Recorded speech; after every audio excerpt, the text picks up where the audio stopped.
allez-vous? Alors, je suis de retour pour une nouvelle vidéo. Je suis ravie de vous rencontrer.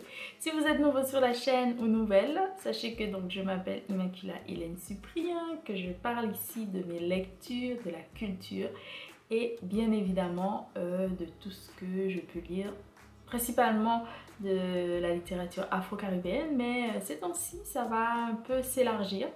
Un petit peu de jeunesse, un petit peu d'adulte, de fiction, de non-fiction, etc. Parce que je travaille dans le domaine du livre et que j'aimerais aussi partager pas mal d'autres choses avec vous. Alors sans plus tarder, sans trop de blabla, j'aimerais faire en fait ce qu'on appelle le November Non-Fiction. Donc en novembre, lire des livres qui ne sont pas à proprement parler de la fiction, c'est-à-dire pas de nouvelles, pas de romans, pas de contes, tout ce qui peut entrer, pas de poésie, etc. Tout ce qui peut entrer dans la fiction, tout ce qui a été imaginé, écrit comme ça, voilà. Mais autre chose, la non-fiction. Donc ici, j'ai des ouvrages que je vais vous présenter que vous connaissez déjà parce que j'en ai parlé dans des vidéos précédemment. Donc, j'ai décidé de vous parler des ouvrages que je souhaite lire pour le mois de novembre dans le cadre de la Non-Fiction November. Il faut savoir qu'en ce moment, je lis le Comte de Monte Cristo pour un challenge, pour un readathon. Donc, j'ai terminé le premier tome, ou presque, on va dire presque, je vais encore terminer.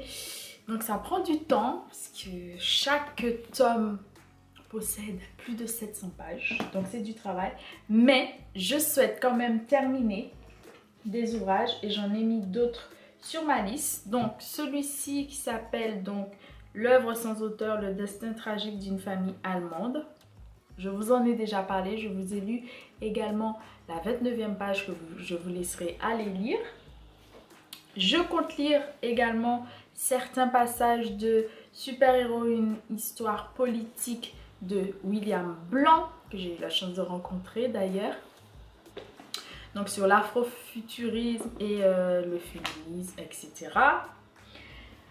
Ensuite, terminer Peau noire, masque blanc de Frantz Fanon, parce que oui, je le traîne un peu celui-ci, parce que ça me tient à cœur de le lire et de retenir pas mal de choses dont j'aurais besoin plus tard. Et enfin, j'en rajoute deux. Donc c'est Haïti 1804 à 2004, le bicentenaire d'une révolution oubliée de Fleurimont, qui est juste ici. Je lis cet ouvrage de l'histoire d'Haïti en quelque sorte parce que j'en ai besoin pour des raisons pro, on va dire. Je dois écrire quelque chose et je dois étoffer, on va dire, certaines choses, en connaître davantage, etc. Et mon petit livre d'histoire d'Haïti que j'avais depuis que je suis toute petite ne va pas suffire, donc on monte en grade, voilà.